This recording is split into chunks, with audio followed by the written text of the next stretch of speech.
billions of dollars are spent spying on Americans, whether it's NSA or CIA or the FBI. And to make matters worse, we know that the CIA can take control remotely of a car's computer system in order to crash the car, take it off a bridge, or take control of your smart TV and turn the speaker into a microphone, even though the TV is off, and broadcast back to the CIA. Can they do that with devices? Absolutely. And I'll tell you how we know. There was a CIA software engineer who was disgruntled, and he downloaded tens of thousands of documents classified above top secret. And instead of going to the Russians or the Chinese, he went to WikiLeaks, and they became the Vault 7 documents. So our whole lives are out there potentially for someone to use against us. And every country has these capabilities. Listen, I spent 15 years in the CIA. I love this country, but one of the most important things in my life is the issue of ethics, which is why I blew the whistle on the CIA's torture program.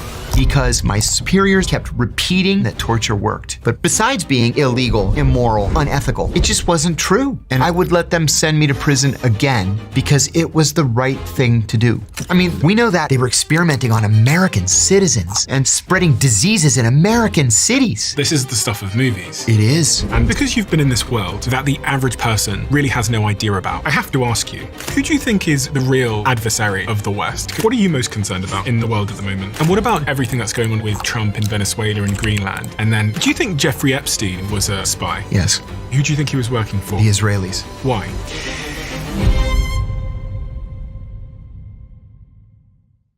Listen, my team gave me a script that they asked me to read, but I'm just going to ask you in the nicest way I possibly can. Thank you first and foremost for choosing to subscribe to this channel. It is, it's been one of the most incredible, crazy years of my life. I never could have imagined. I had so many dreams in my life, but this was not one of them.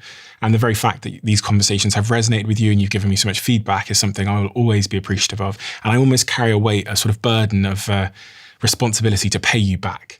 And the favor I would like to ask from you today is to subscribe to the channel. If you would be so obliged. It's completely free to do that. Roughly about 47% of you that listen to this channel frequently currently don't subscribe to this channel. So if you're one of those people, please come and join us, hit the subscribe button. It's the single free thing you can do to make this channel better. And every subscriber sort of pays into this show and allows us to do things bigger and better and to push ourselves even more. And I will not let you down if you hit the subscribe button, I promise you. And if I do, please do unsubscribe, but I promise I won't. Thank you.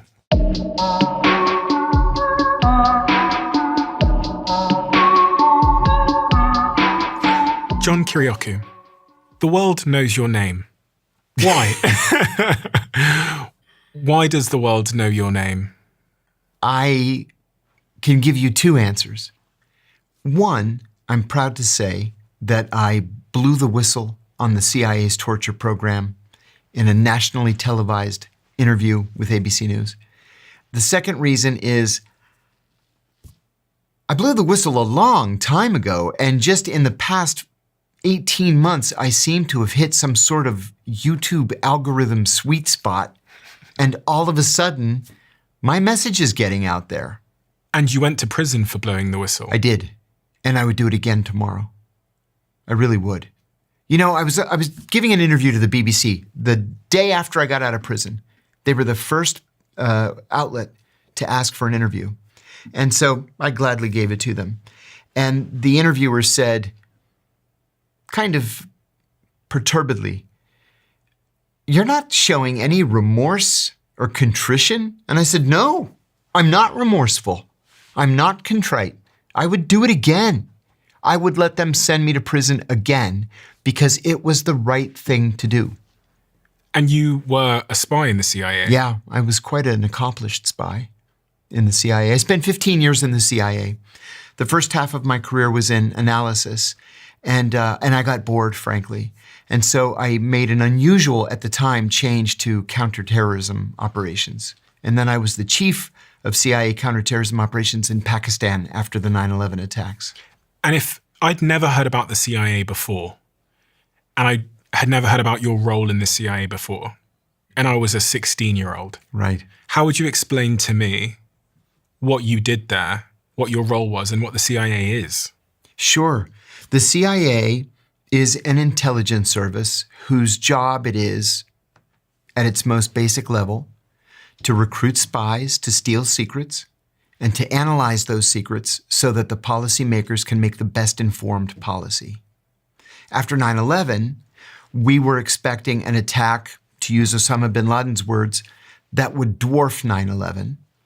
And so my job was to infiltrate Al-Qaeda by recruiting members of Al-Qaeda to tell us when and where that next attack was going to come so that we could disrupt it, we could kill or capture the leadership, and destroy the organization.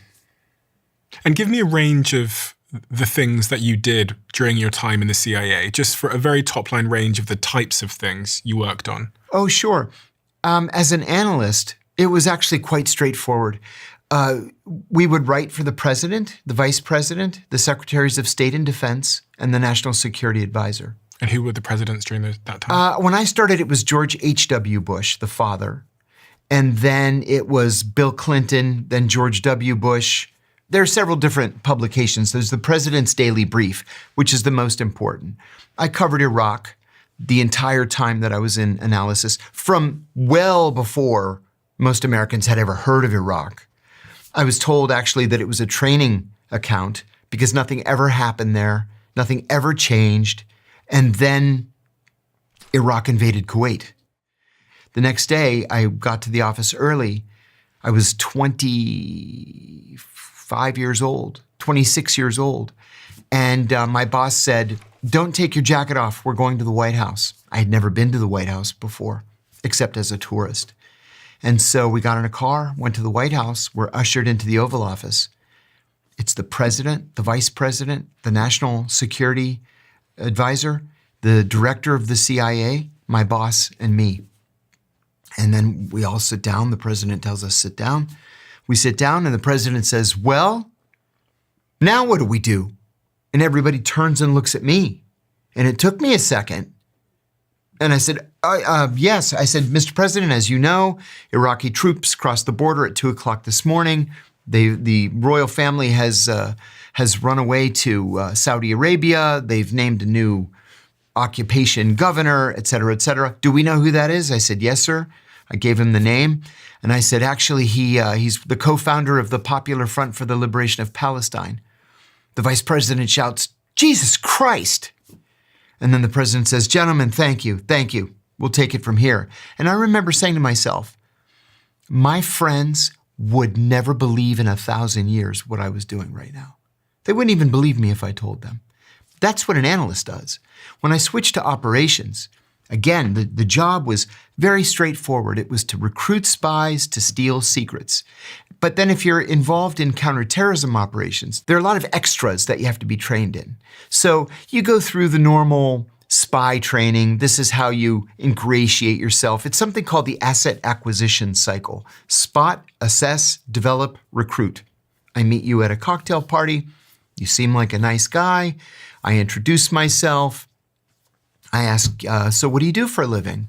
"Well, if you tell me you manage a shoe store, I'm going to say, well, it was very nice meeting you. And I'm going to go on to the next guy. But if you tell me you work at the port, you work in the Ministry of Defense, you work in the Chinese embassy, I'm going to invite you to lunch. I've spotted you, I've assessed you, and my assessment is I'd like to get to know you. Then I begin to develop you. I'll give you an example. I was in Pakistan. I got a tip that Al-Qaeda, a group of mid-level Al-Qaeda fighters, was meeting every single day in a coffee shop at 10 o'clock in the morning. My Arabic was absolutely flawless at the time. And so I had a bushy beard that I grew for operational reasons. Can I hear some of your Arabic? Yeah. Tasharaf b'mariftak. It's nice to meet you. Or Bismillah ar-Rahman ar-Rahim, Alhamdulillah, Malik Yumadin, Rahman ar-Rahim. So I bought an Arabic newspaper and I went to the coffee shop and I just sat there. And sure enough, at 10 o'clock, the four of them came in. One of them looked at me and I looked at him, and that was it. We made eye contact. I did that for a week. The second week, I was there drinking my coffee, sitting with my Arabic newspaper, and the one who had looked at me the week before, he nodded. So I nodded back. That was it. No communication otherwise. The third week, I'm a regular now. He recognizes me. So he says to me, "Salamu alaikum." I said, "Wa alaikum assalam. May peace be upon you." And I say, and upon you, peace. One day, he came in alone. And I said, Tafaddal, please have a seat. Sit with me. No sense in you sitting alone and me sitting alone. So he sat down. We started talking. And I asked him how long he had been in Pakistan. He said, I've been here for 5 years. I was in Afghanistan. I was making jihad against the Americans. And I said, that must have been hell on earth. He said that the bombing of Tora Bora was hideous. That was the word that he used. It was hideous. And I said, and what about your family? How's your family? He said, my wife and son and daughter are in Cairo. I've never met my son. He was born just after I left to make jihad. I said, I'm so sorry. And he said, yes, I'm lonely and I want to go home. And we continued this relationship. And finally I said to him, let me take you to dinner. Let's get out of the coffee shop. The truth was I didn't want one of his friends to walk in and see us. So we went to a restaurant for dinner. And I said, listen, there's something that I haven't been truthful with you about. I'm not Lebanese. And I said, and actually, I'm American. Are you okay with that? And he says, I think so. I said, well, actually, I'm a CIA officer. And he says, okay. So he didn't run screaming from the room or pull a gun or anything. And he said, why do you want me? Why do you want to talk to me? I said, actually, you have access to something that I want. It was very specific. And I told him what it was. And he says, and what will you do for me? And I said, anything your heart desires. And he said, I want to go home. I said, I can do that. You wanted information, presumably. I wanted information, very specific information. Which you can't share. No, I'll go right back to prison. So we got him a passport. I bought him a first-class ticket. And I took him to the airport, gave him some cash to get himself started again. And I said, before you go, I have to ask you, why did you agree to give me this information? I mean, presumably I'm the enemy. And he said, I've been here 5 years, and you're the first person who ever asked me about my family. So I said, best of luck. Never saw him again. That's the job. I have to ask you, take me on the journey of you being a young man in West Pennsylvania. Right. To becoming a spy. What happened? Because I'll be honest, I don't really know what my perception of spies is, but it's not you. That's good. Yeah. That's good. See, because I kind of work under the radar. So that's really interesting is there's so many, once you learn about spies as a podcast, like, so if you go back a couple of years and someone had told me about spies, I wouldn't have believed them. I wouldn't have believed that these things actually happened. Oh, yeah. You hear about people going undercover and going to other countries and getting secrets and all of these things. And it's not until you meet the people that said, yes, that's me, I used to do that, that you have this paradigm shift in your mind and you go, oh my God, what else might be going on? Right. Because I lived in this world probably up until the age of, 30 years old, where I kind of just assume things are what they are, as I see them. And then, you start to discover that there's layers of secrecy, nations are against each other, they're doing all of these covert operations. And even as a podcaster now, I have moments where I go, how do I know that you're not here to steal secrets from me? Right. So what's funny? When I had Andrew Bustamante on the show, the comment sections are always the same. They're always once a CIA spy, always a CIA spy. I hate when people say that. It's so intellectually lazy. But I do wonder, and I go, okay, here's a super conspiracy theory. What if the CIA have made spies do really well in the YouTube algorithm so that all of us as long-form podcasters invite them on, and then they... You know what? I would agree with that. I would have agreed with that a year ago because Andrew Bustamante has really made a handsome living out of selling his experience. Yeah. And he's on every podcast. Yeah. But I am the most anti-CIA, former CIA person that's out there. But wouldn't that be the perfect CIA agent? I mean, if I weren't constantly criticizing the CIA as an organization that's just out of control. Do you think the CIA have a strategy for podcasters and for podcasting? I think, yes, now they do. It took them a little while to get current, but just like they, over time, developed a strategy with Hollywood, sure, they're developing a strategy with podcasters. You know, it was only in the last 10 years that the CIA opened a branch within the Office of Public Affairs whose job it is solely to liaise with Hollywood studios. The FBI's been doing this since the 40s. And the goal is that everything that comes out of Hollywood should be pro-CIA. And, you know, we end up with Zero Dark 30 and, you know, The Recruit and the CIA, Argo. The CIA is always the hero in these movies. If you were still at the CIA now and your job was to infiltrate and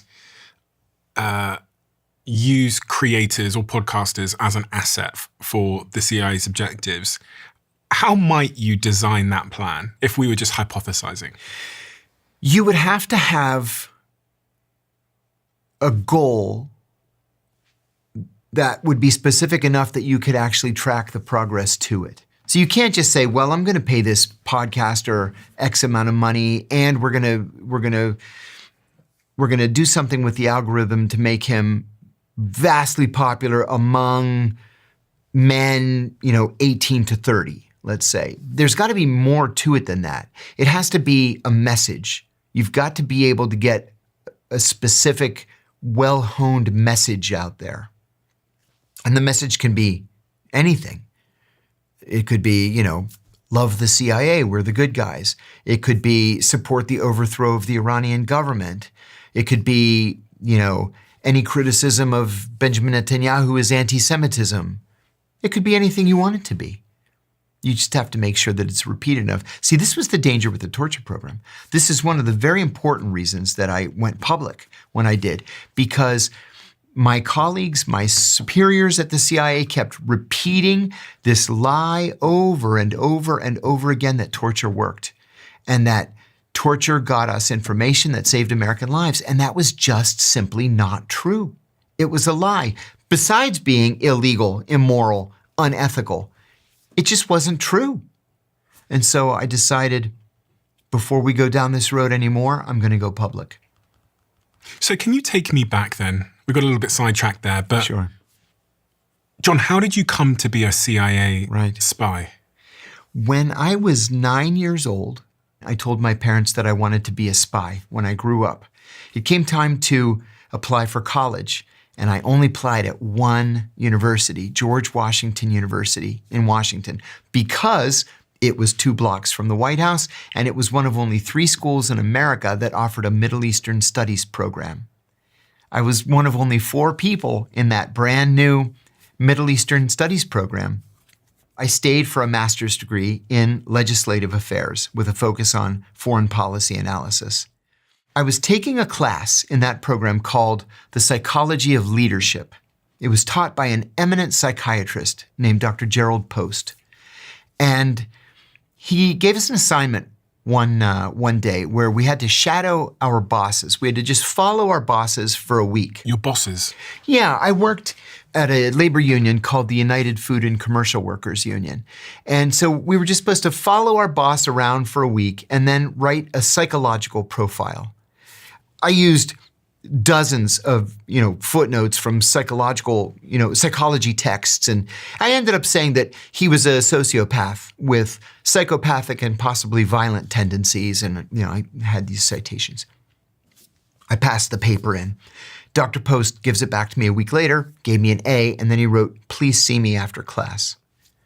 So I went up to him after the class and I said, "Dr. Post, you wanted to see me?" He says, "Come to my office." So we went down there. He closed the door and he says, "Listen, I'm not really a professor here. I'm a CIA officer undercover as a professor here. And I'm looking for people who would fit into the CIA's culture. I think you would fit into the CIA's culture. Would you like to be a spy?" And I said, "Yes, I would." He picked up the phone and called a number and he said, "Bob, "This is Jerry. I've got a good one for you. Do you have some time?" And he said, "Sure." He writes an address on a scrap of paper and he says, "Be at this address in 20 minutes. It was only one subway stop away. So I jumped on the metro. I went to Roslyn, Virginia, just across the river. I had to buzz to be let in. And a woman opens the door. She says, "Are you here for Bob?" And I said, "Yes." She says, "Come on in." I'm sitting there for a moment, and then this 6'6", 350-pound giant barrels out of his office. And he says, "John, Bob, how the hell are you? I want you to be at the George Washington University Medical School Saturday morning at 8 o'clock. We've got some tests for you." I said, "Okay." And then we shook hands and I left. So Saturday morning, I went to the GW Medical School auditorium. There were 200 people there, and they handed us a test. My wife picked me up. She said, "How did you do?" I said, "I have no idea." Does your wife at this point know that you're applying for the CIA? Yes, and that was going to be pretty much the extent of what she ended up knowing. Because once I got in... But you were allowed to tell her? I was not allowed to tell her, no. So you told her anyway? Yeah. When I first applied, they said, "Listen, don't tell anybody because you may go undercover, you may go under deep cover, and we can't have people out there who know that you're a CIA officer." Presumably the CIA are smart enough to be able to check if you've told her. Yeah. And they ask you on the polygraph, "Did you tell her?" Really? And I said, "Yeah, I told her. She's my wife. What am I going to do?" But it got to the point where I'd get home from a day where, I broke into some guy's house and planted a camera on a bug, and I'd get home and she'd say, "How was your day?" I'd say, "Great." "What'd you do?" "Not a darn thing." And then my phone would ring at, midnight, and a guy would say, "The rain in Spain falls mainly in the plain." And I'd say, "Mares eat oats and does eat oats and little lambs eat ivy." And that means meet me at the yacht club parking lot in 3 hours. And then I'd leave. She would say, where are you going? It's midnight." "I got to work." So I'd leave. I'd do my meeting. I'd come home 6 o'clock in the morning, just in time to shower and shave and get dressed to go to work. And she would say, "What was her name?" And I remember this one terrible time. That's what she said to me. "What was her name?" The truth is, I had been sitting in a garbage dumpster, waiting for a guy to drive by down the alley and throw a bag of documents in. And I stunk of garbage. And I said to her, "Do I seriously smell to you like I've been with a woman?" Seriously. So we ended up getting a divorce. So you do the assessment, presumably you get in, and then you do training? He called me 2 weeks later. Bob did. And he said, "You blew the doors off those tests." I said, "Oh, great. Okay." So a month later, they summoned me to headquarters. And I was interviewed by the Office of Near Eastern Operations, the Office of Near Eastern Analysis, and the Office of Leadership Analysis. I was offered the analysis job on the Iraq desk. And what is the sum total of the training you were given in the variety of different roles that you had? How do they train a spy? That's a good question. And the answer is vastly different depending on where you start your career. Okay. So because I started mine in analysis, the immediate training was in mastering the CIA's writing style. So the most important product that the CIA writes every day is the PDB, the President's Daily Brief. And it tells the president what? What you think he needs to know. Okay. So for example, when the Iraqis began moving to the Kuwaiti border, we had this big debate. Are they gonna cross the border? Yes or no? So I said, "Listen, why don't I call the American Defense Attaché in Baghdad? And I'll just ask him to drive down there and look and tell us what he sees." He drives down there, drives back, he calls me and he says, "Literally the entire Iraqi military is on its way to the Kuwaiti border." So we wrote a thing for the president saying Iraq is going to invade Kuwait and it's probably going to happen in the next 48 hours. And when did the president see that particular briefing? At 7 a.m. the next morning. Okay. And is there ever situations where the president would get it in the middle of the night? Yes. Yeah. And be told in the middle of the night that? Yes. there are these levels of immediacy. There's routine, which is like, who cares? And then there is priority, which means, I'll get to it sometime today. Then there's immediate, which means you should probably read it first. But then there's flash, which means, oh my God, something terrible just happened. You should probably wake the president. And then there's critic, which means they're coming over the embassy walls. We're at war. Wake up the president. Scramble the jets. 9/11. 9/11. Mm-hmm. That's a critic. So going back to this question of your training. Yeah. What is it that the CIA teach you about human nature and how to use human nature to your advantage? That could be transferable to other disciplines in life like business or...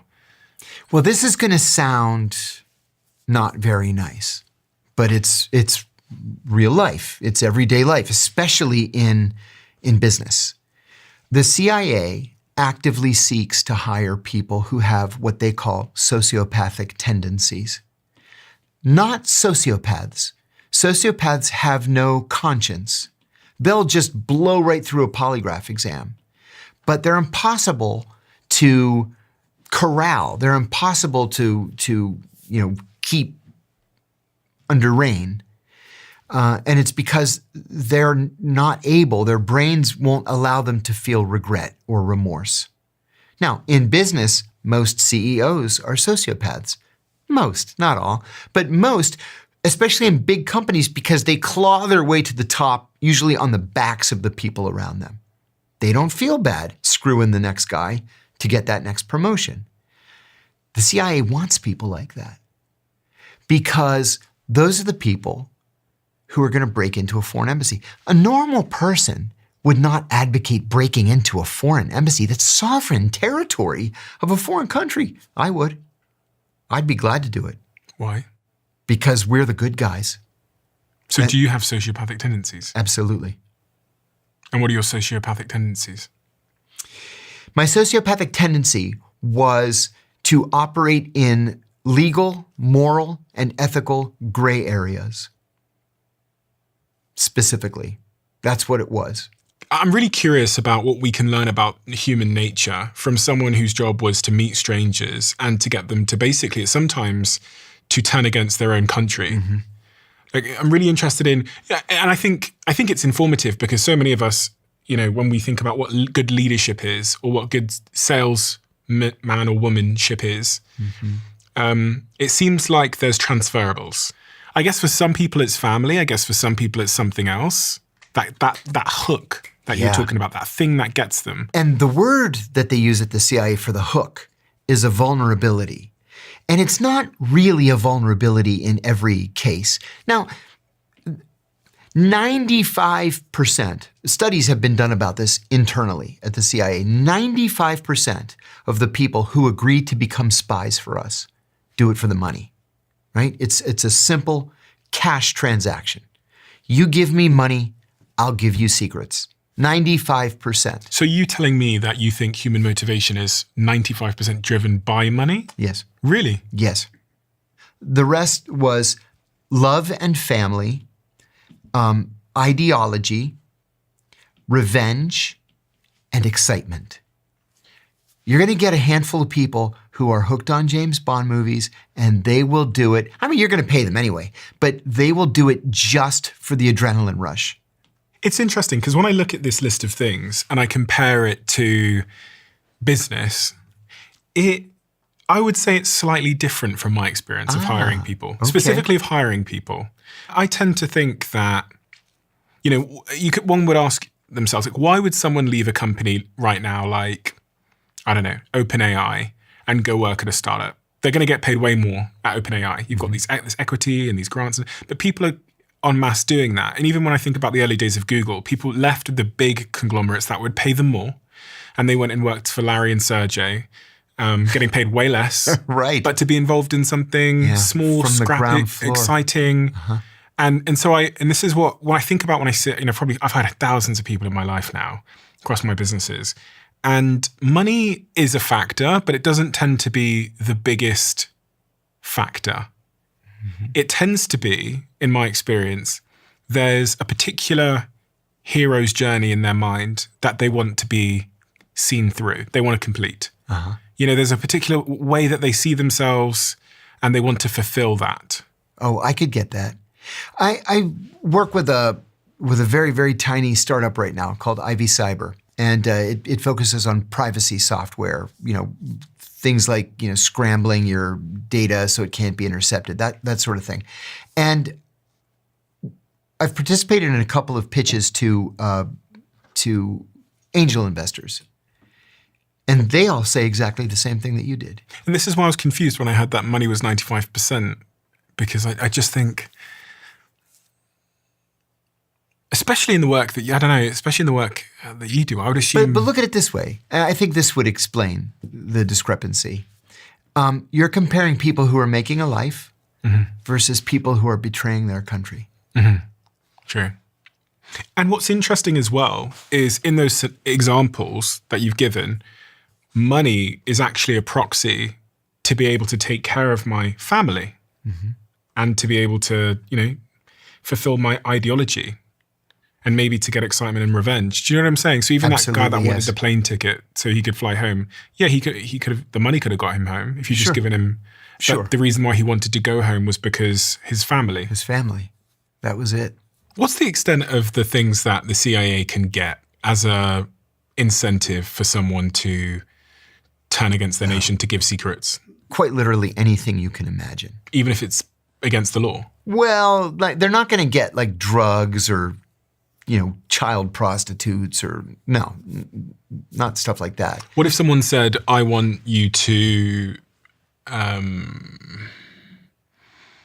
get me a green card? Oh, yeah, sure. What if they said... If the information's good enough, not a problem. What if they said, I want you to... I've got this tax bill. I want you to make the tax bill go away. Okay. Give me the plans to that Russian tank. We'll make it happen. What if it was an American? Would they speak to the IRS here and just get rid of it? Oh, if it was an American citizen, you mean? Yeah. No. But why? No. We normally don't recruit American citizens. By law, the CIA can't operate domestically, although they have offices all over the country. Those offices are generally to debrief business leaders, C-suite officers who travel to denied areas. For example, if you take a trip to North Korea, let's say, I'm going to call you and I'm going to say, you don't know me, but I'm from the CIA and I understand you just went to North Korea and I was wondering if I could come over to your office for an hour and just ask you about your trip. 99.99% are going to say yes because they're patriots. So I go to your office, I give you my business card, and we just chat about, you know, your impressions of the place and that kind of thing. Just to close off on this point, are there any skills that the CIA taught you or trained you in that you think are transferable for business that we haven't talked about? They trained us also in lying and lie detection. That was actually quite important. You know, at the CIA, you're a trained liar. And this is why the divorce rate's so high. It's the highest divorce rate of any entity in the US government. It's upwards of 80%. Trained to lie? How do they train you to lie? Hi, my name is Dave Phillips. I work for an import-export company. But do they teach you the art of lying? Oh, yeah. And what is the art? You know, it's hard to pin down. You just sort of have to have it. You have to have that ability. But the hard part is you have to keep the lies straight. I'll give you another example. I've never told this story before. I was asked by headquarters. I was overseas in the Middle East. And I was asked by headquarters to target one specific officer of this foreign country. Target? Yeah.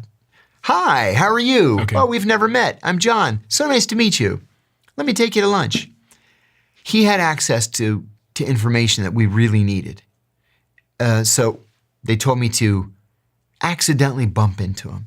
So I surveilled him for a week. And he was single. And on Saturday morning, he went to a coffee shop. So I go into the coffee shop and I'm looking at him and he's looking at me and I said, I know you. Ministry of Foreign Affairs? He said, yes. Do I know you? I said, I am John from the American Embassy. Oh, nice to see you. I said, hey, good to see you too. You live in the area? Yes, I do. I said, oh, so do I. I didn't. I lived like across town. Oh, fancy meeting you here at this coffee shop. I come here all the time. Do you? Yeah, he says, I come here all the time. Why don't you have a seat, he says. So I sit down. At the end of the conversation, I go back to the embassy and I read a cable and I said, he's gay. I'm 100% sure he's gay. So then we started this conversation, headquarters and I, how can we use that to our benefit? Did he have a wife? No. He was single? Which was unusual at his age. How did you know he was gay? Oh, it was a vibe. Okay. So headquarters says, we want you to pretend that you're gay. I said, oh, come on, you guys. No, we really need the information. You got to pretend that you're gay. I said, okay, I'll do it. I'll do it for Uncle Sam. So I call him and I said, hey, I have 2 tickets to this show and I was hoping maybe you'd be free. Maybe we'll grab some sushi afterwards. He said, yeah, I'd love to. So we go to the show. He thoroughly enjoyed it. And we go for sushi afterwards. And then we go out again. And he says, why don't you come over to my place some night and I'll make dinner. I said, great. So I go over to his place. He made a lovely dinner. And then I thought, well, I have to invite him to my place. So I told my wife, you're going to have to get out. So she left. I made dinner. I removed all the pictures of us together. And we had just gotten married. So we had our wedding picture up and everything. At the dinner, he leaned in to kiss me and I instinctively backed off. And he said, oh my God, I'm sorry. I thought you're gay. And I said, oh no, I am gay. I'm not into hairy guys. And he's like, oh, okay. I said, I'm sorry. I think you're great, but I'm not feeling it.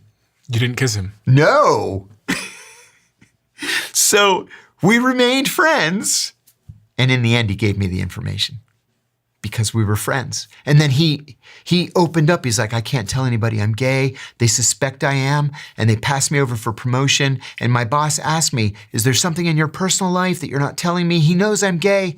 I said, listen, your culture's backwards. Don't tell them you're gay. Just say that you've just never met the right woman. And inshallah, the right woman is coming, in your life at some point. And I actually Googled him a couple of years ago and he did become an ambassador finally. And he's still working in that country now? Mm-hmm. Does that kind of stuff happen a lot in the CIA where you have to take one for the team? Yes. Have you ever taken one for the team? No. I'm not sure you're telling the truth. Well, it came close. When did it come close? So I was overseas. I was a brand new operations officer. And there was a woman in this foreign intelligence service who was the ugliest woman I've ever seen in my life.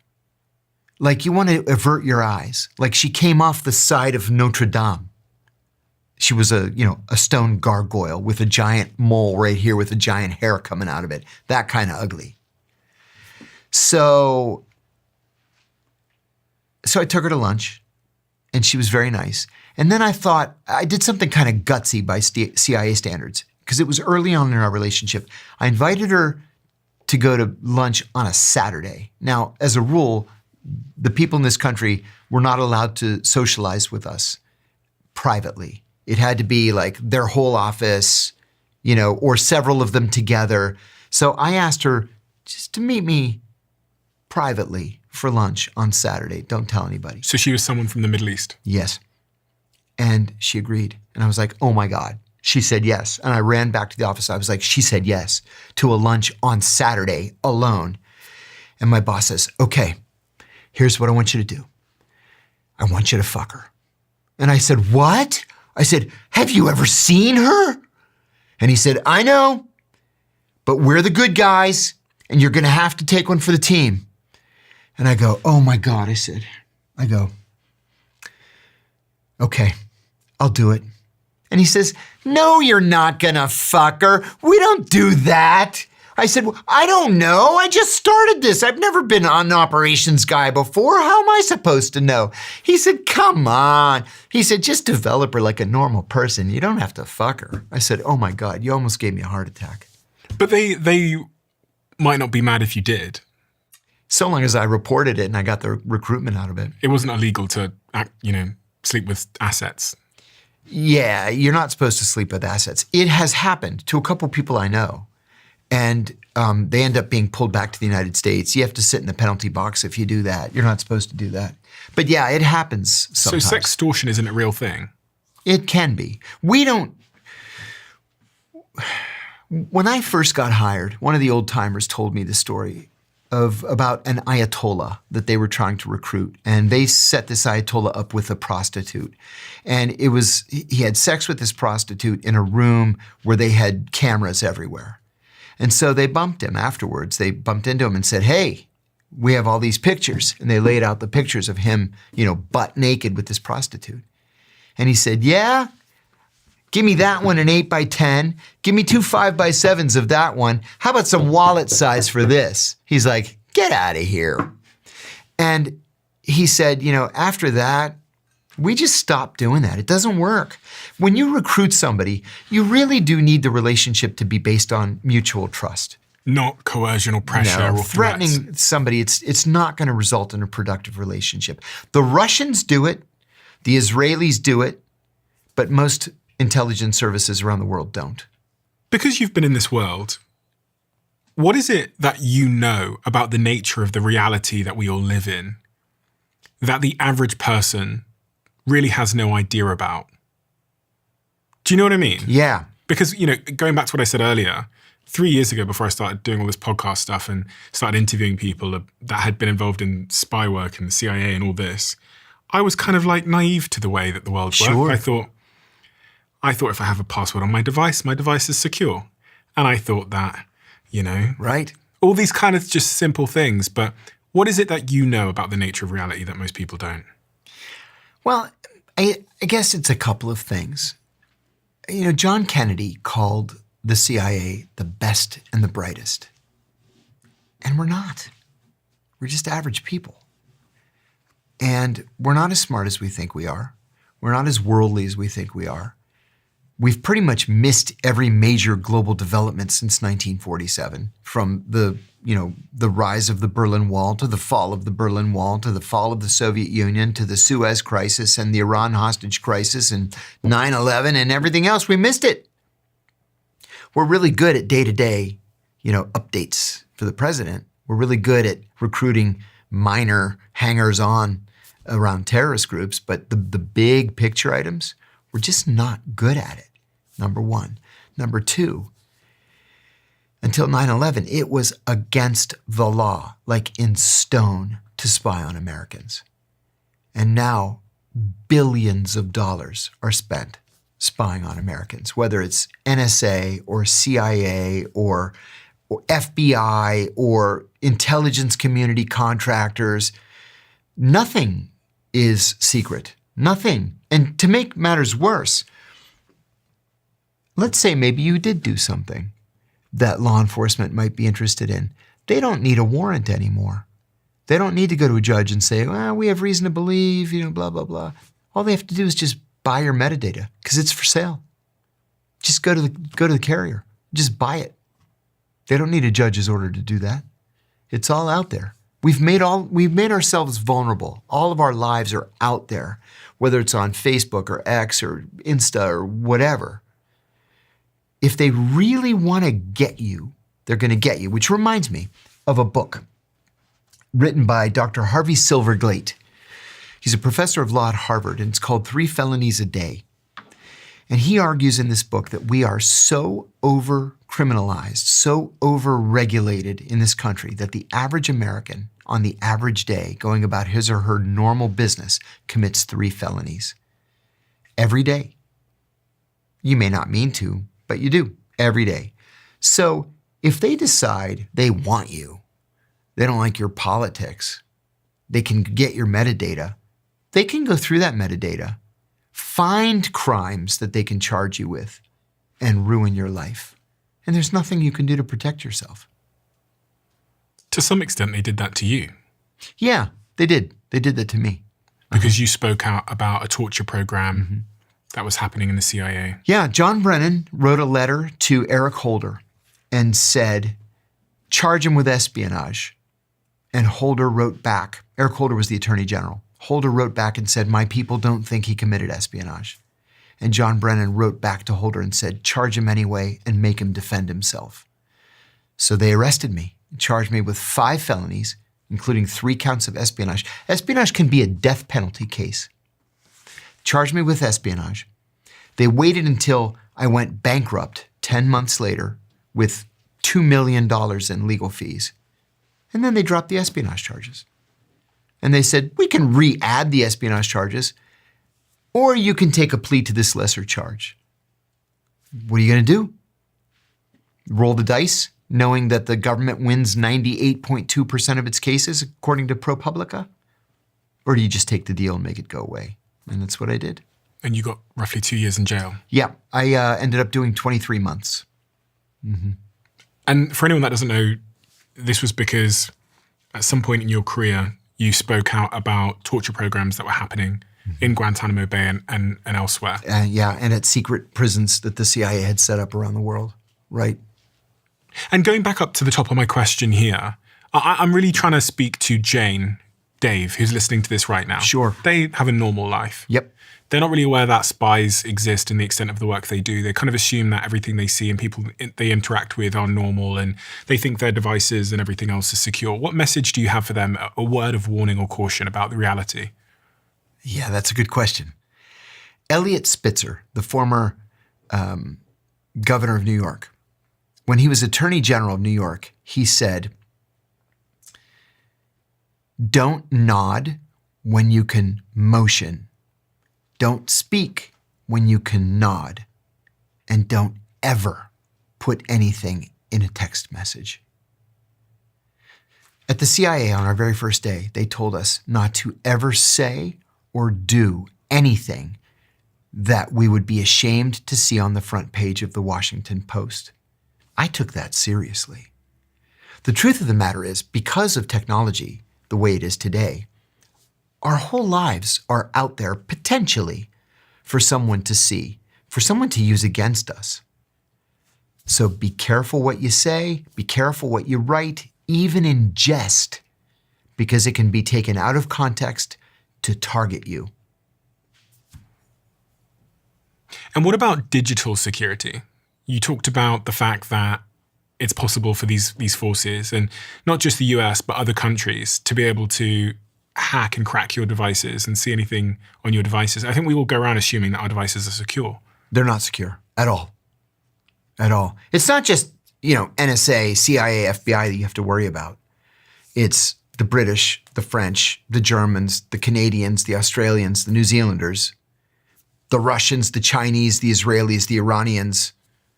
I mean, everybody has these capabilities. Everybody. So you've got to be very, very careful. Capabilities to do what? To intercept communications. I've heard you say that they can hack car systems. They could theoretically hack into my car. Yes, we know that from WikiLeaks. There was something in 2017 called the Vault 7 revelations. There was a CIA software engineer who was disgruntled.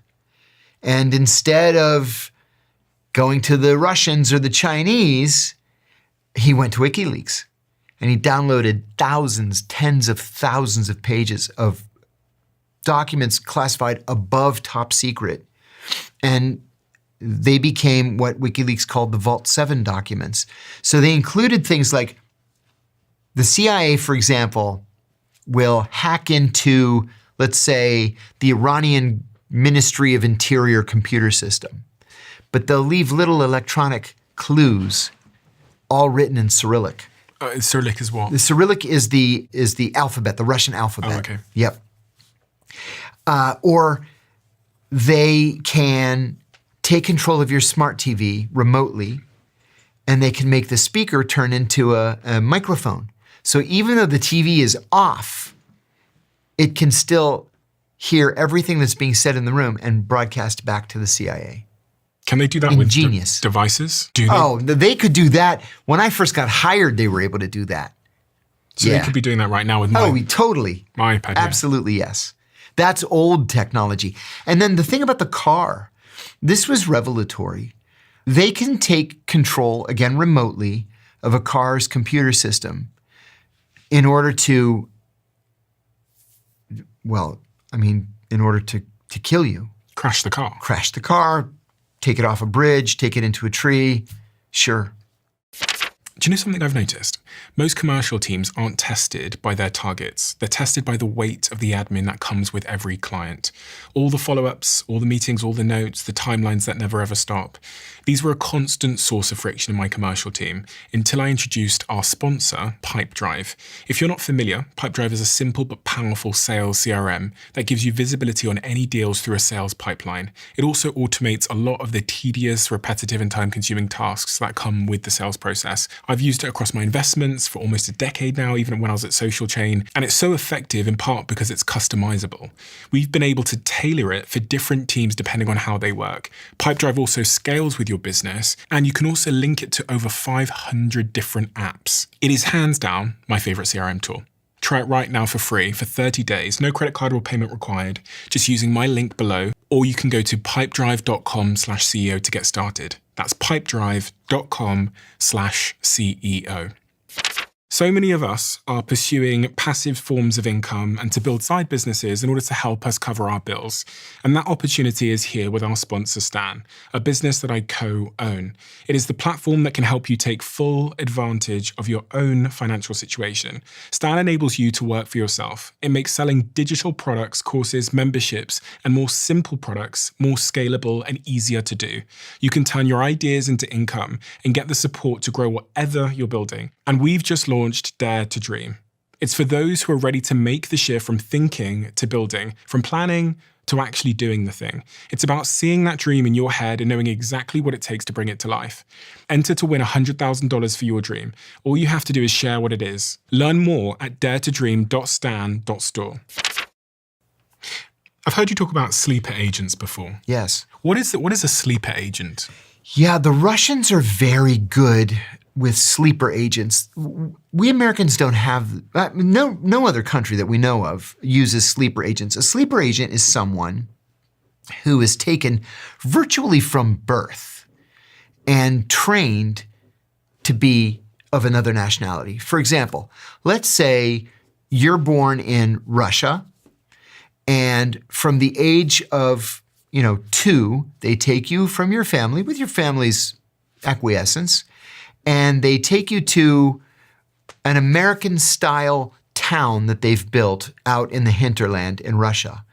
And they teach you to speak English with an American accent. You watch American TV shows, you watch American movies, you eat American food, you get an American-style education. So I have no idea that you're not American. You speak English just like I do. You know all the same social references that I make. You follow the Philadelphia Eagles, or the, San Francisco 49ers or whatever.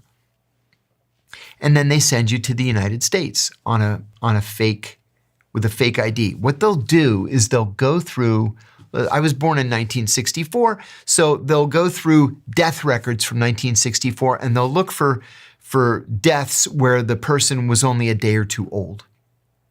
And they'll take that name and the birth date, and they'll get a Social Security card with the birth date.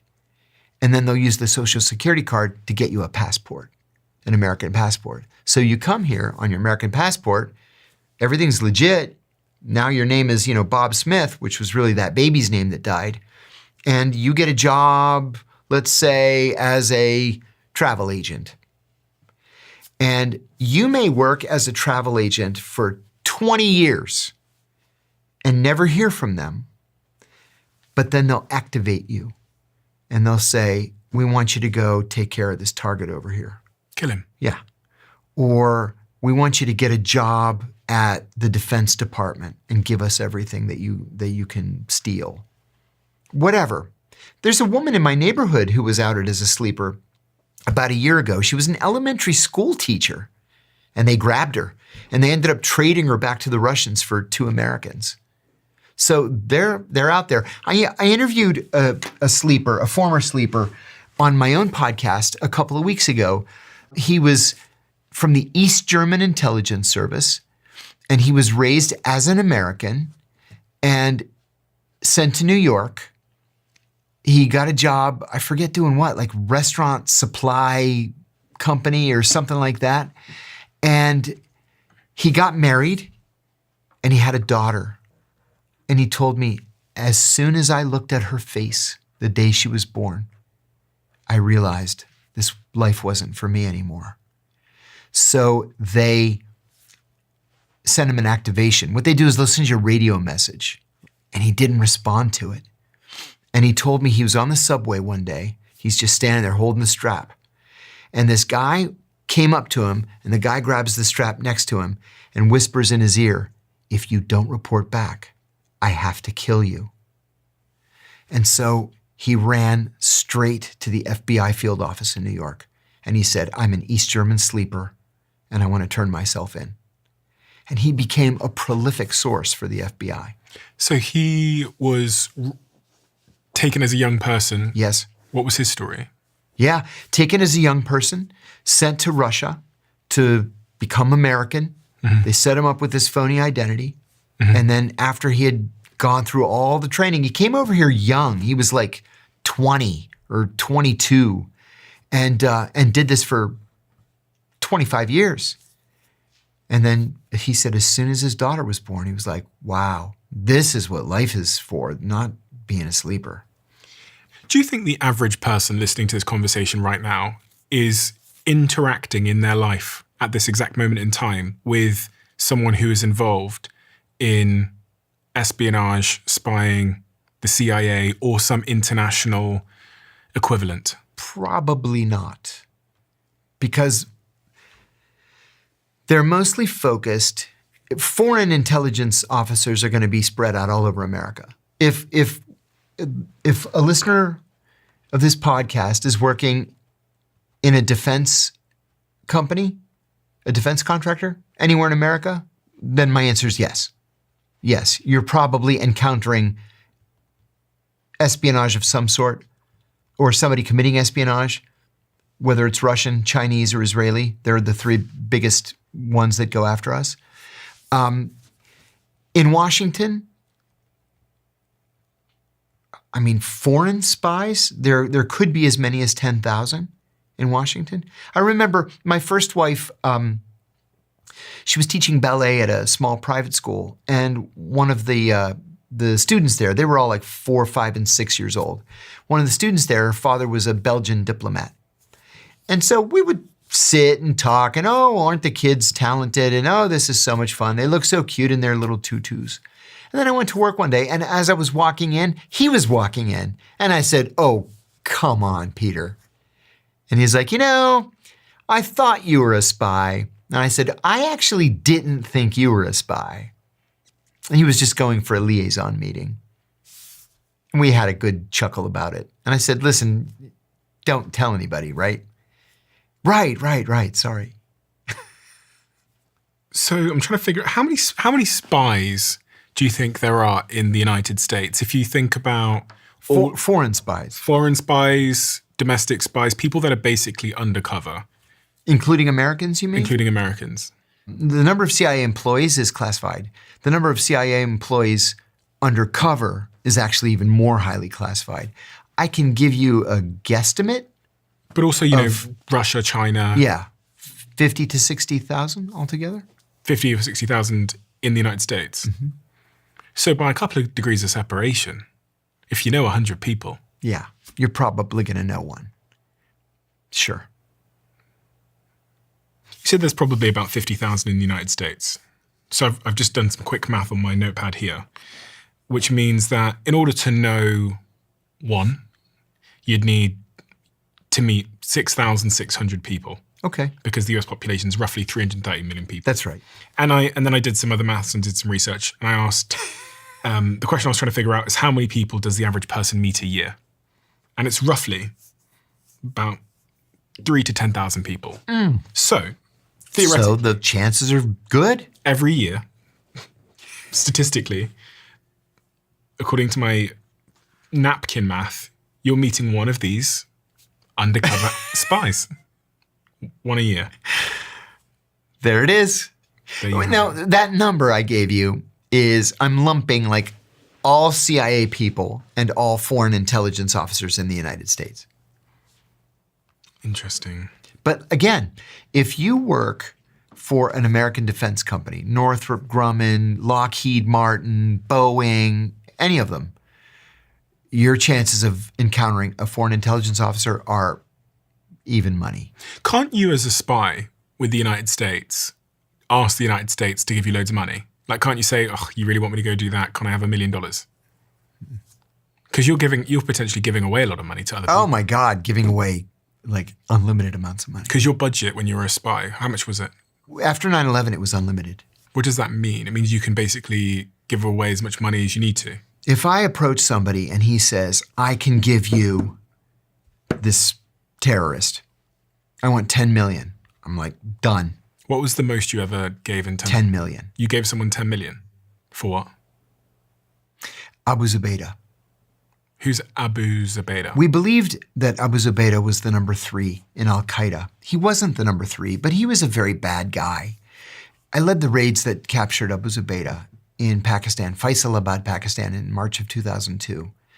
And the State Department had a $10 million reward. We ended up giving the 10 million to the Pakistani intelligence service. It wasn't a person. It was just really great analysis that led us to him.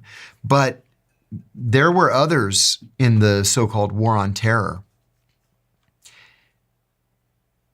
who got more than 10 million and got it like within 24 hours. Individuals? Individuals. How much? One got 25 million. Just a person? Uh-huh. And the thing is, there's a lot of danger there. If you're a shepherd or a T-boy and you make $40 a month and all of a sudden you have $25 million, something's up. And what was the 25 million for? It was for a very high-ranking foreign terrorist who was brought to justice. I can't say, because it was never publicly disclosed.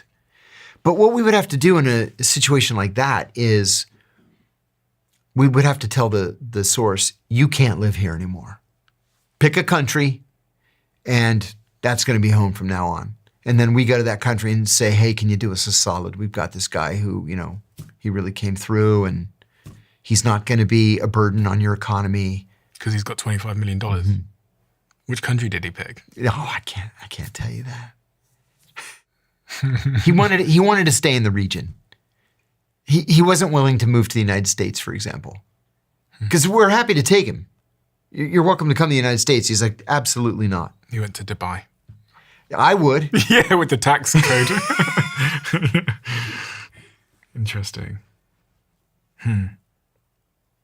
I think I'm, you can tell my bias from the questions that I ask about the things that fascinate me about espionage and spies.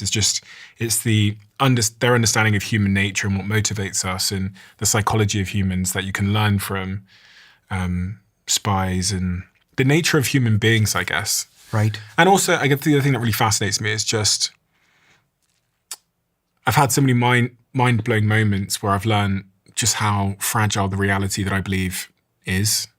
Like, I thought things were secure and I thought they were as they are, but it just doesn't appear to be that way. There appears to be lots of secrets. And, conspiracy theorists get a hard time. But actually, the more I've done this as a job, the more I go, conspiracy theorists are right more than I expected them to be. See, and that's an important point. I hate conspiracy theories that run amok. But a former CIA director is the one who came up with the term conspiracy theory. And it was a way for the CIA to discredit people by making them sound like crazy people, when in fact there was such a thing called MK Ultra. There was such a thing called, Operation Grasshopper or MK Chickwit, or, the CIA did crazy, crazy stuff from roughly 1952 to 1975. For example, they experimented with a virus that they released in San Francisco. They waited for an unusually foggy, like heavily foggy day. They released it into the atmosphere just to see if it would make people sick. And 11 people went to the emergency room with this rare upper respiratory infection. And then they were like, high fives. Yeah, it works. And then they started experimenting with LSD. LSD was a big thing at the CIA in the early days. We were convinced, and this is where counterintelligence is important. The Chinese told us in like 1951 that the Russians were using LSD to try to engineer it to be used as a mind control drug. That wasn't true. That was disinformation. The truth was the Russians had no LSD program. The Chinese did. So they tried to throw us off the scent by blaming the Russians. We panicked. And by 1952, we started this program called MK Ultra, which began by using LSD experimentally. What the CIA did was they started by dosing their own employees without telling them. Several committed suicide. One jumped out of a hotel window. With the hope that? Yeah, we'll just see what happens, see what they say, see how it feels, see if we can control them, see if we can plant memories that didn't actually happen. And then they decided, no, it's not a good idea to dose our own people. Let's just dose strangers out in public. So they went to San Francisco.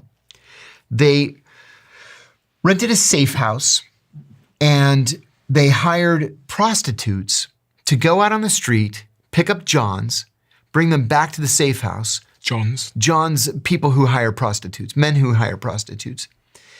Dose the Johns with LSD and just see what happens.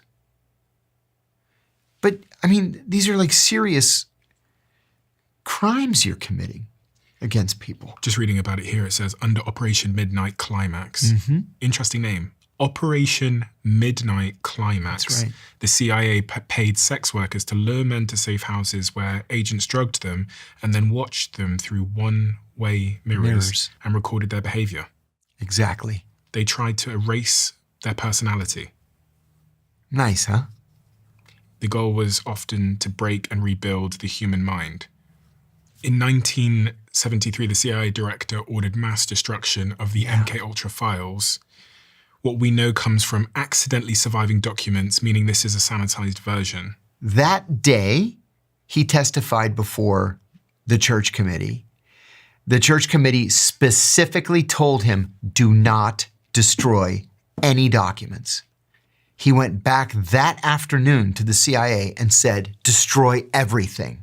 Why? Because it was damning. They were experimenting on American citizens. They were experimenting by spreading diseases in American cities. And so he was held in contempt of Congress. He was fined like $150. And about 15% of the documents were overlooked and survived. We'll never know exactly what happened under MK Ultra. As we sit here now, there's people on the streets of Iran that are protesting the leadership there. And the CIA are often associated with some of the coups going back to the 1950s. Yes. And other countries toppling elected leaders to protect US interests. Yes. Do you think the CIA are involved in Iran at the moment? Probably. I think the Israelis are heavily involved in Iran at the moment. I'll tell you why, for a couple of reasons, more than a couple. Number one, in the so-called 12-day war that we saw last year, the Israelis were absolutely masterful in the way they went after the Iranian leadership. What they did was they focused on recruiting Afghan refugees. Iran was home to more than 2 million Afghan refugees. And as essentially illegal aliens, they could not avail themselves of medical care, the welfare system. They're starving, right? They only eat if they can beg for enough to buy food. And so the Israelis went to these people very discreetly and said, hey, we'll give you $200 a month if you tell us where the generals live, in which apartments do the generals live, where do the nuclear scientists live. The Israelis killed the top 12 generals across the entire Iranian military and killed almost every Iranian nuclear scientist. Because what they were able to do was to recruit these Afghans to not just tell them where they were living, where the generals and the scientists were living, but what their cell phone numbers were. And so the Israelis were able to geolocate the cell phones, and then that's where you fire the missile. They killed all of them. And then after the Iranians finally realized it's the cell phones, they ordered that no senior military officials and no scientists could carry cell phones. But it never dawned on them to tell the bodyguards not to carry cell phones. And so the Israelis started rocketing the bodyguards and just killed everybody else. Have you ever killed anybody? No, thank God. My children asked me that. And I told them very proudly that I have never taken any action that resulted in the death of another human being. There's one kind of half exception. And I think about this all the time. In 1993, I guess it was, I was sitting in the morning meeting. I told you earlier that every unit meets every day at 9 o'clock, and you just talk about what happened in the country that you cover overnight. I was in the morning meeting, and the secretary came in, and she said, John, General Powell is on the phone for you. Call him Powell. And I said, General Powell? How does he know who I am? And she said, I don't know, but he asked for you by name. My boss is like, well, go answer the phone. So I went to my desk and I said, good morning, General Powell. This is JOHN KIRIAKOU. And he says, John, if the Iraqis were going to kill the president, who would actually be in charge of that operation? And I said, well, if you're talking about the attempt to kill President Bush, George H.W. Bush, he had been visiting Kuwait. I said, Kuwait operations are run from the Iraqi intelligence service's Basra station, but Basra station is headed by Sabr Abdulaziz Adori, the director of the Iraqi intelligence service. He says, where does he sit? I said, Baghdad. Where exactly in Baghdad? I said, if you hold on a second, I'll look up the address. So I looked it up. I gave him the address. He says, thank you. And he hangs up the phone. I go back in the meeting. They were like, what did he want? I said, he wanted to know about Sabr Adori and the attempt to kill President Bush. I'm like, okay. 8 hours later, we fired 47 cruise missiles into Iraqi intelligence service headquarters. But by then it was the middle of the night in Baghdad, and we killed the janitor.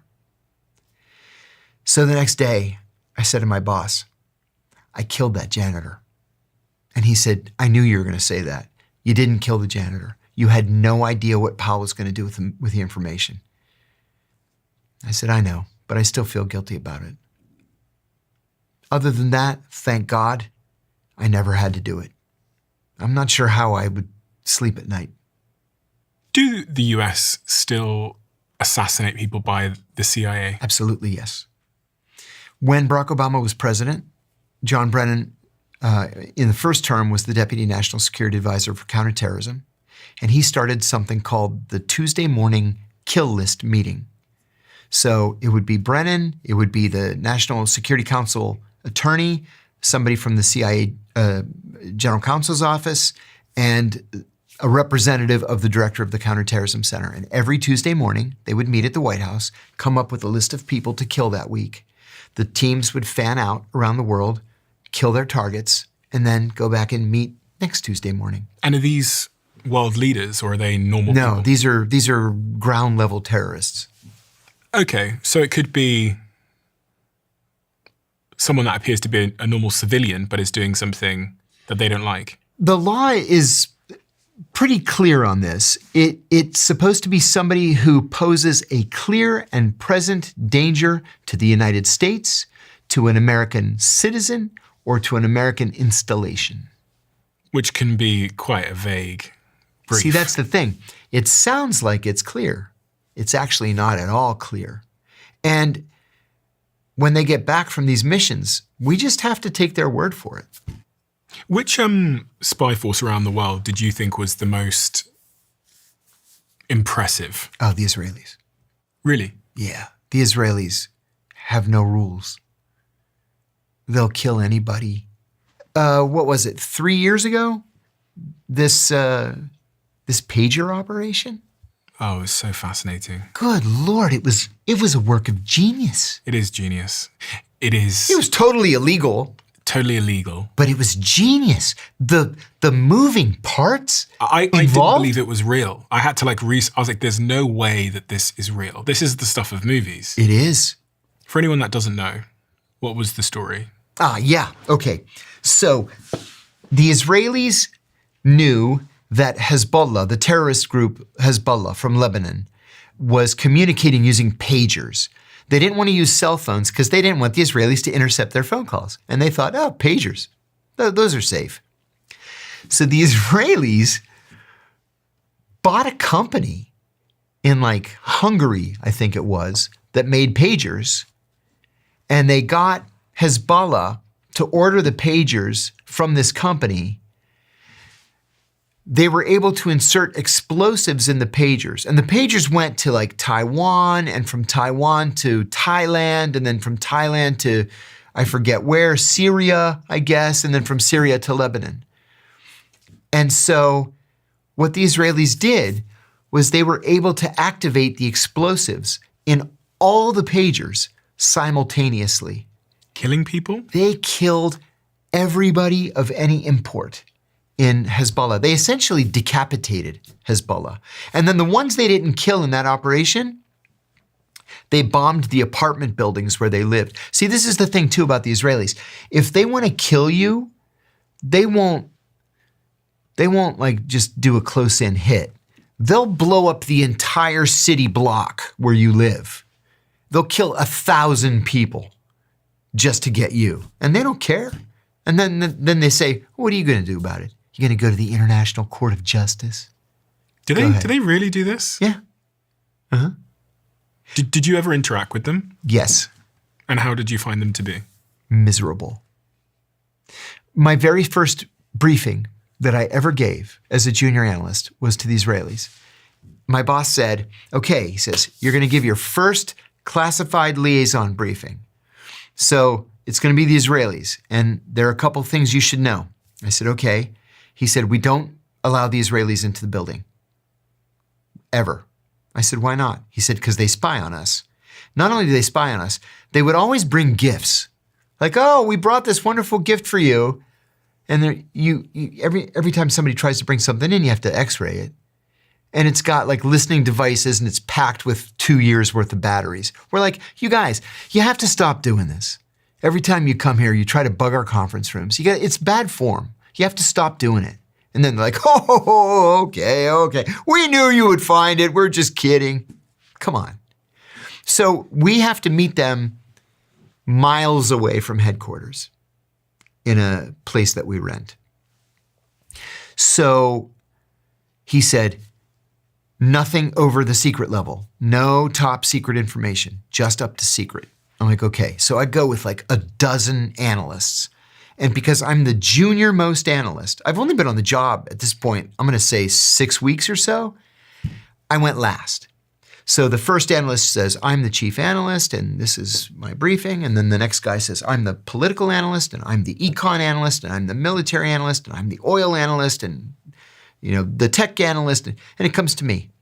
So I said, because I was overt at the time, I was not undercover, I said, my name is JOHN KIRIAKOU, and I'm going to brief you on Saddam Hussein's psychological state of mind. Well, there were 2 Israelis there. One was from Mossad, and one was from Shin Bet. Shin Bet is the FBI of Israel, and Mossad is the CIA of Israel. So the Shin Bet guy, he has his glasses down like this, And he goes like this. He says, spell your name. So I spell it, K-I-R, I spell it. And he goes, you are Jewish? I said, don't you dare. I am not recruitable. Don't you dare even try it. I was furious. We went out of the briefing, I was gonna explode. Everybody started laughing at me. They're like, they do that to every one of us. Every one of us. They try and recruit you? Yeah. To turn against the United States? Yeah. On my very first day at the CIA, we got a briefing from the CIA's director of security. And he said that all of us have to have in the very front of our minds the concept of counterintelligence. For example, he said, there's a steakhouse right down the road on Route 123. It's the nearest restaurant to the CIA. He goes, don't ever eat there. Why? Because the KGB thinks we all eat there. So all the customers are KGB officers waiting for CIA people to walk in and start talking about work. Don't ever eat there. I've never eaten there to this day. Because they're potentially all Russian spies. Mm-hmm. So he said, our Israeli friends have 2 officers in their embassy, one from Mossad, one from Shin Bet. The FBI has identified 187 undeclared Israeli intelligence officers spread all across the United States, mostly at defense contractors trying to steal our secrets. Now, we give the Israelis 95% of our defense secrets. You want the F-35? Done. Here's the F-35. You want this advanced missile? Here you go. It's on us. So they steal the remaining 5%. Do you think Jeffrey Epstein was a spy? I believe very strongly he was a spy, yes. And who do you think he was working for? The Israelis. I'm confident it was the Israelis. Why? Jeffrey Epstein is kind of the stereotypical example that they give you in training for what's called an access agent. This is a different kind of recruit. So, for example, if you're a foreign intelligence service and you want information, like close-in information from a former president, from the CEO of the biggest company in the world, from a member of the British royal family, you're not going to recruit these guys. You're not going to recruit Bill Clinton or Bill Gates or Prince Andrew. So you do the next best thing. You recruit somebody who has regular access to them. And that person that you recruit is going to need to make these people feel comfortable and appreciated. And so you give him plenty of money. So he has this house on an island, or he has the whole island.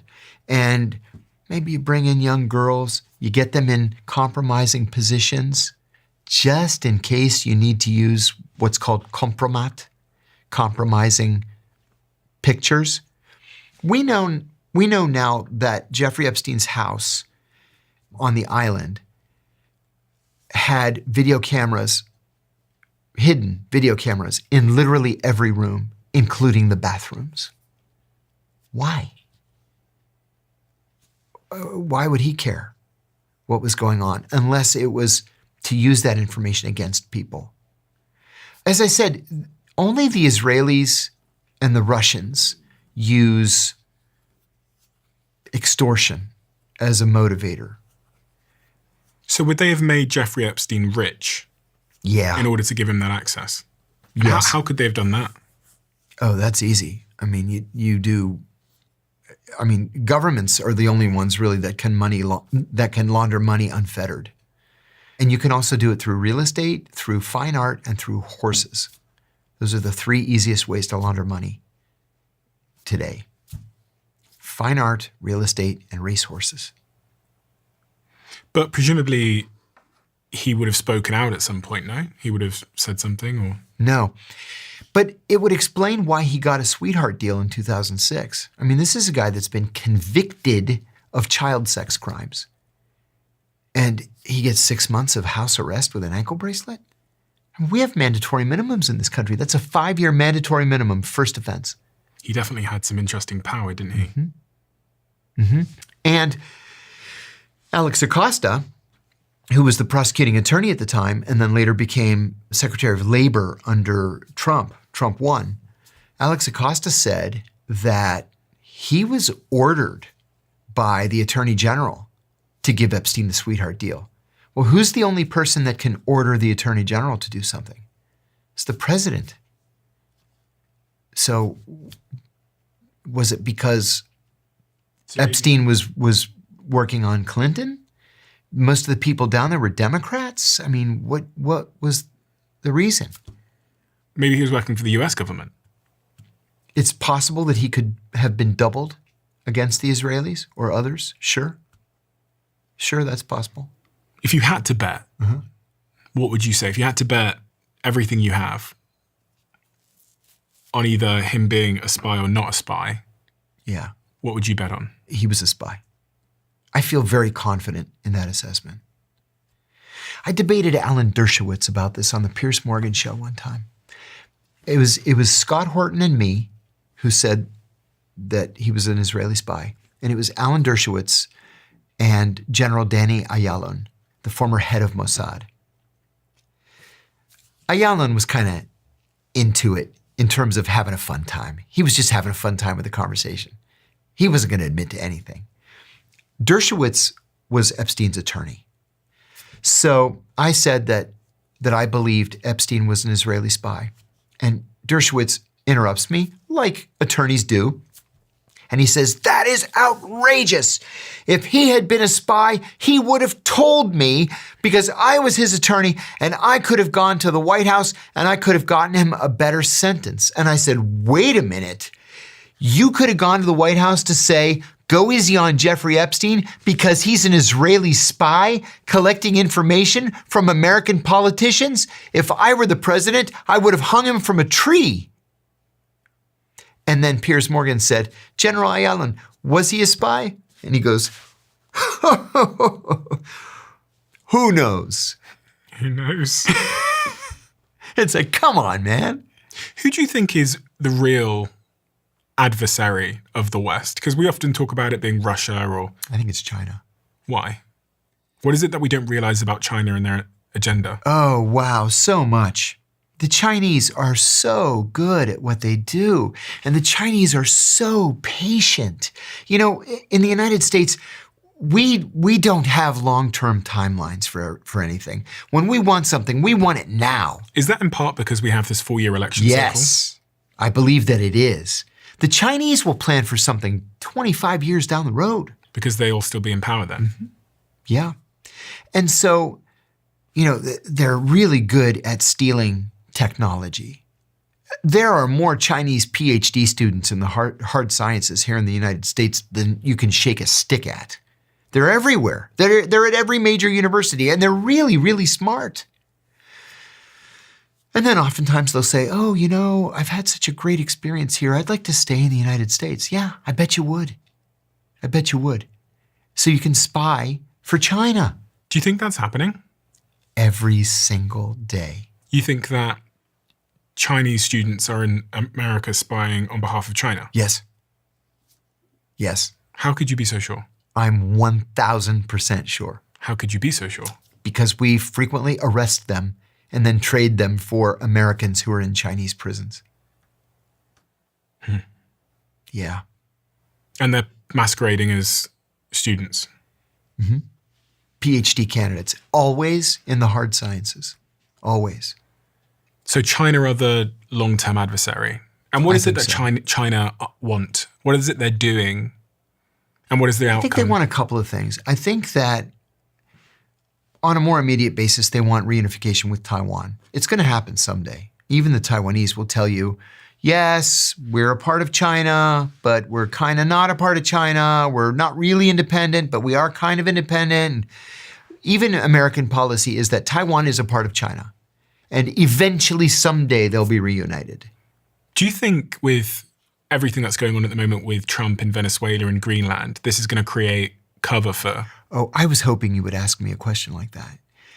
I think that's a very important issue that the media really aren't talking about. So let's put it in the context of what happened last week in Venezuela. because they're all moving parts of the same policy. So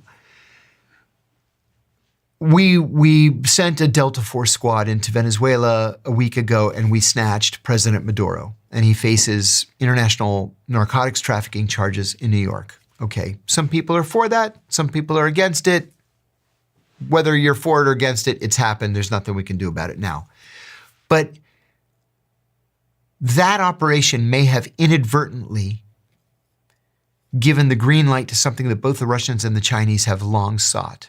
The United States really is the only true superpower in the world. You know, the Chinese have a lot more people, they have lots of nuclear missiles, but they have one aircraft carrier. We have 12, soon to be 14. We have way more long-distance bombers. We have way more fighters.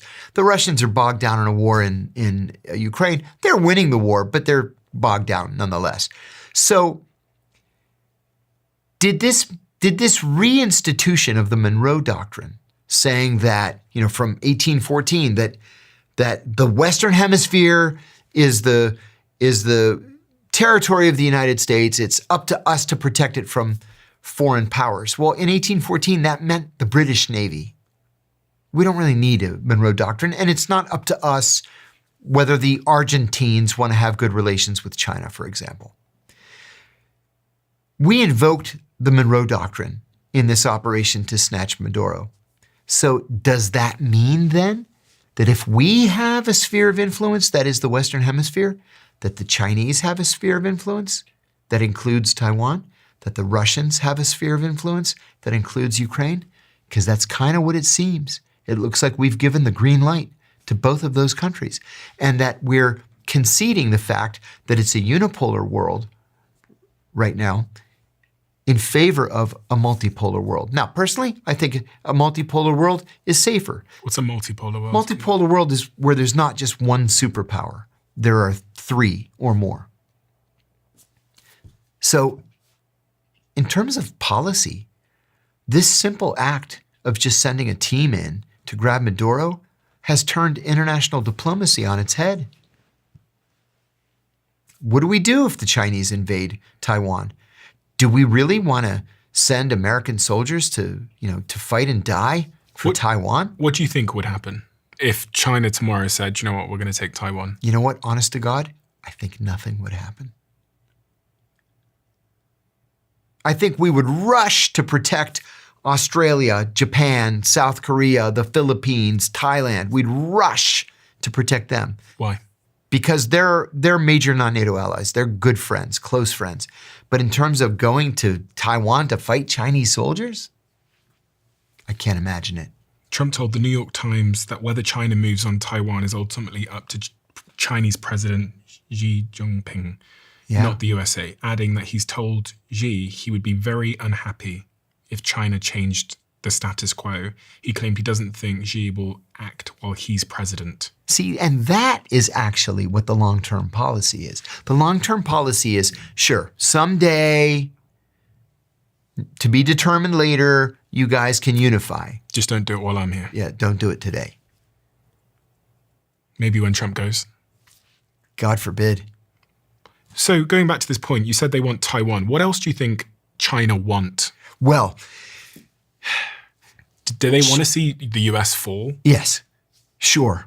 And are they actively doing things to encourage that? Yes, but not the things that you would expect. Instead of running around the world, overthrowing governments, invading countries, which is what we do, they go to countries and say, hey, you need a new highway system? We'll pay for it. You need a new airport? No problem. You need a new hospital, electrical grid? We have plenty of money from our gigantic trade surplus. We'll pay for it. We just want to have really good, friendly relations with you. And that's what they do. The Chinese essentially own Africa right now. What are you most concerned about in the world at the moment? What does actually keep you up at night? What frightens me the most is that the US government over the last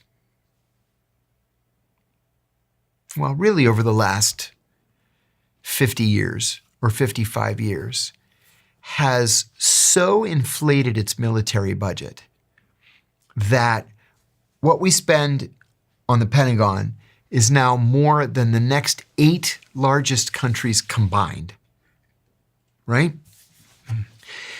Donald Trump right now spends $1 trillion a year on the Pentagon budget. He's asking for next year to be $1.5 trillion. We can't afford it.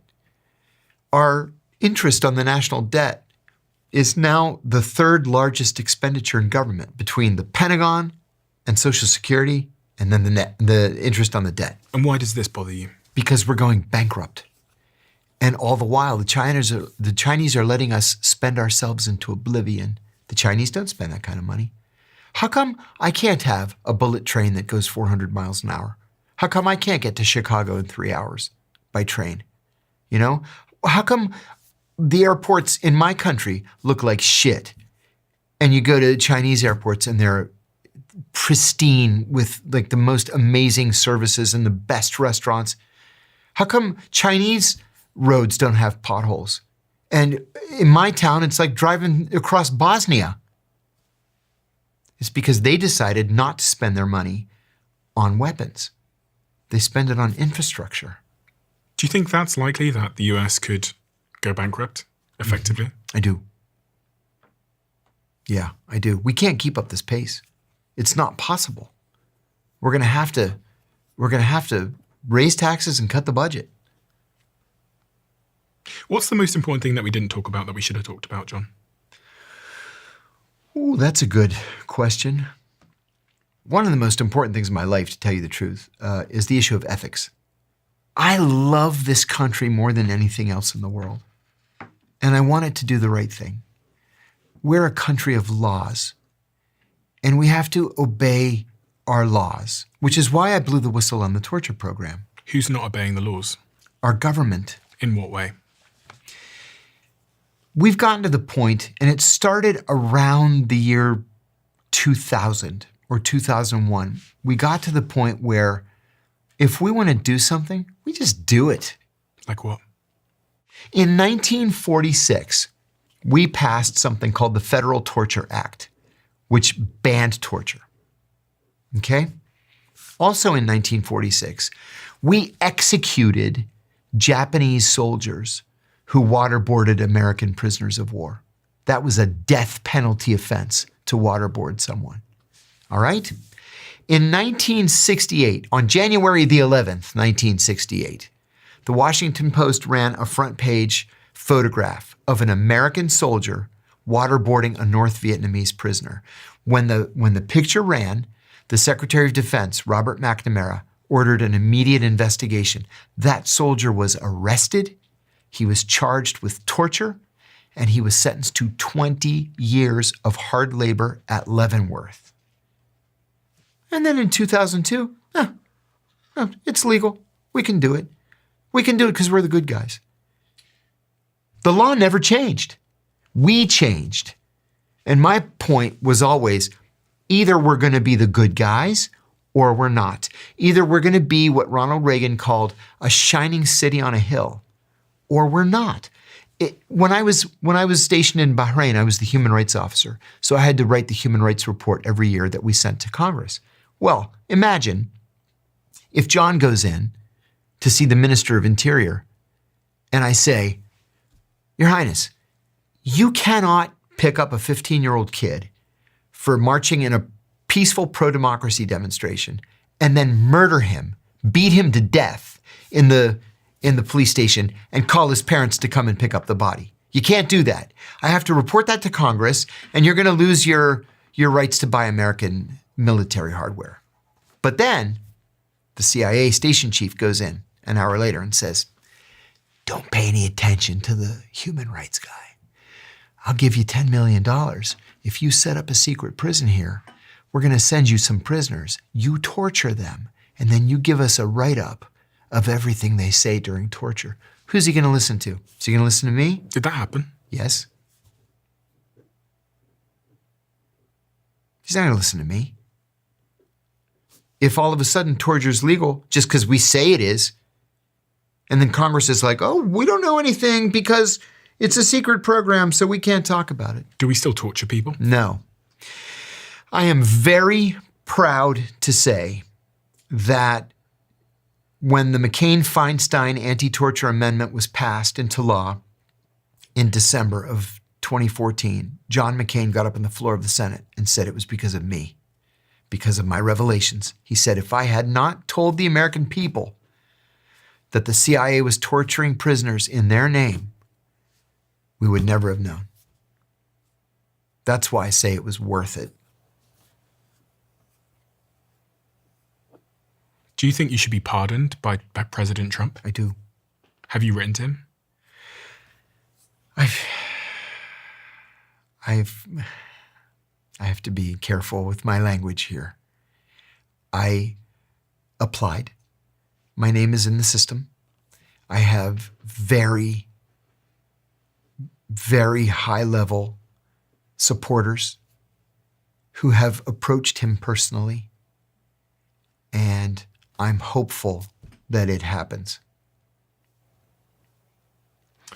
John, we have a closing tradition where the last guest leaves a question for the next, not knowing who they're going to be leaving it for. And the question left for you is, what's something you stopped doing that improved your life more than anything you started? Feeling sorry for myself.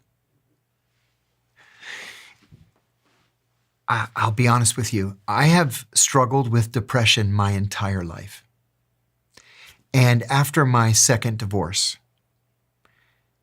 I went through this period where I couldn't pull myself out of bed in the morning because I felt so sorry for myself.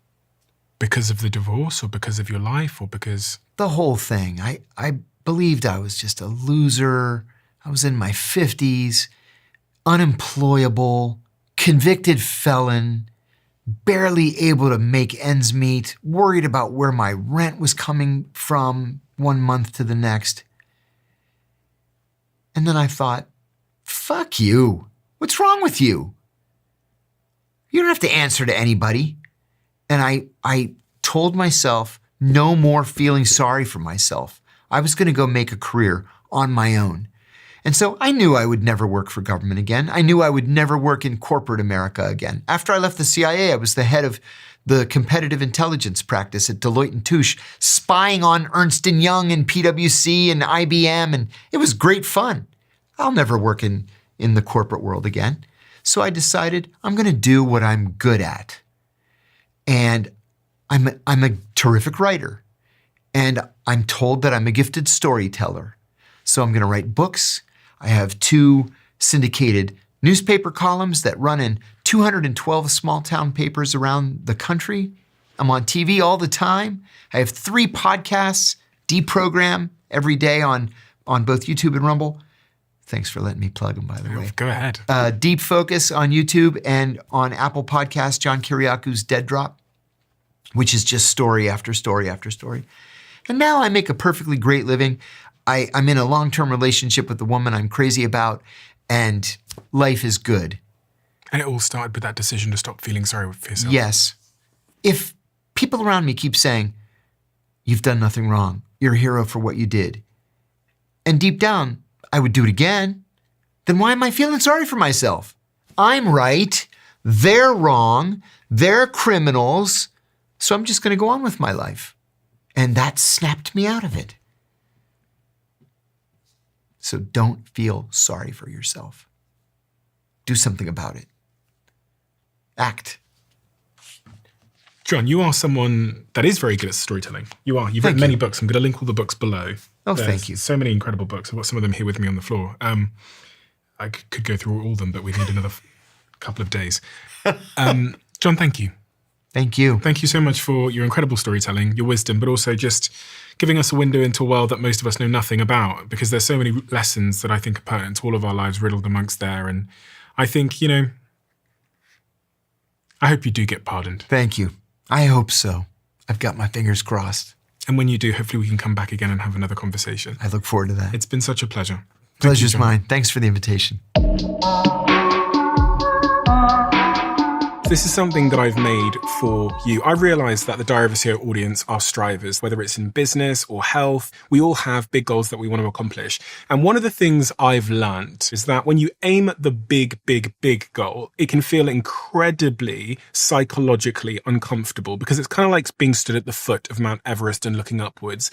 The way to accomplish your goals is by breaking them down into tiny, small steps. And we call this in our team the 1%. And actually, this philosophy is highly responsible for much of our success here. So what we've done so that you at home can accomplish any big goal that you have is we've made these 1% diaries, and we released these last year and they all sold out. So I asked my team over and over again to bring the diaries back, but also to introduce some new colors and to make some minor tweaks to the diary. So now we have a better range for you. So if you have a big goal in mind and you need a framework and a process and some motivation, then I highly recommend you get one of these diaries before they all sell out once again. And you can get yours now at thediary.com, where you can get 20% off our Black Friday bundle. And if you want the link is in the description below.